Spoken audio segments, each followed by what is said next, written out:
Finally settled down with Erica. This is the first time you will be hearing this story from me.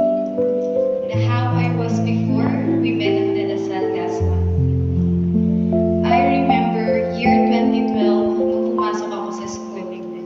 I was from College of Business Ad, so usually sa gate 3 ako dumadaan. Then there was a time na nagkaroon ako ng class sa ibang college, kaya sa gate 1 ako dumaan. Habang naglalakad, na-amaze ako sa ganda ng mga puno. Then bigla akong napasabi ng, Lord, thank you. Okay lang po kahit maging single ako ng matagal. Kasi I am already very happy and contented with my life.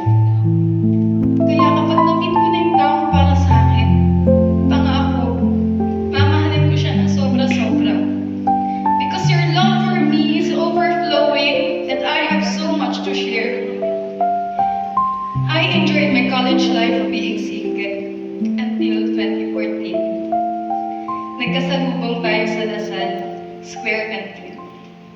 We're not close nung high school tayo, pero nag-hi ka sa akin at nagbiro ng, Kai, reto mo naman ako sa friends mo. Yun pala, ako na yung gusto mong pakasalan.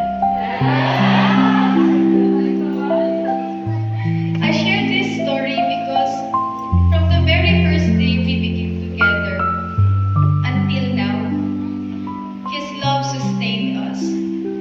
And I am holding on to my promise to God na mamahalin kita ng sobra-sobra. Kaya kahit itong mga panahon that I just want to give up, I chose to stay. Because with you, I've learned that love is not just a feeling. It's a choice, a commitment. I learned to forgive, to be patient, and to love unconditionally. Loving you is not easy, but choosing to love you was the best decision I've made. I've learned so much, hindi lang tungkol sa pakikipagrelasyon, kundi pati sa sarili ko. I found my identity in Christ and deepened my relationship with Him. I realized na, totoo nga, we need Him in our relationship. Because we're two different individuals who make mistakes and hurt each other. But with Him, with His love, and with His grace, we can find forgiveness in our hearts and love each other because He first loved us. So I vow to submit myself to you, my husband, as the head of our family, to encourage and to always pray for you, to love with you, and to comfort you in times of sorrow and struggle.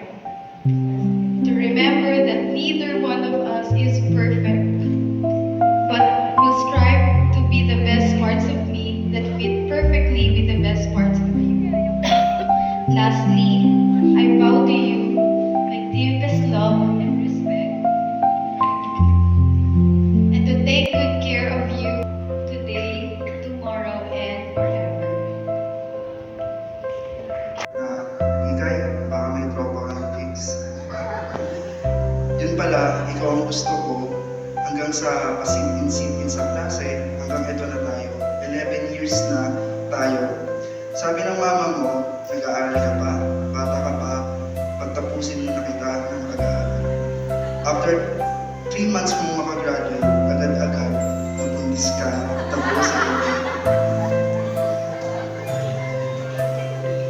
at nadagdagan ka na naman ng isang ungas sa buhay mo. Salamat sa pag-aalaga sa amin kahit na napakapasaway namin dalawa. Marami na tayong pinagdaan ng pagsubok at problema na nalampasan at kinaya natin. At kakayanin pa sa harapin natin.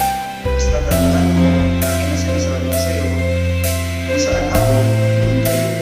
Kung saan kayo, doon ako. Sabay tayo haharap sa mga pagsubok hanggang sa pagkakas. Madalas noon, nagtatanong ka sa akin, bakit hindi ka mag-celebrate ng mansaya? Ang lagi ko sagot sa iyo, para lang yan sa hindi tumatagal ng taon. Taon na nung nakalipas, nagtanong ka pa rin sa akin, ulit, bakit hindi pa rin tayo nag-celebrate ng anniversary?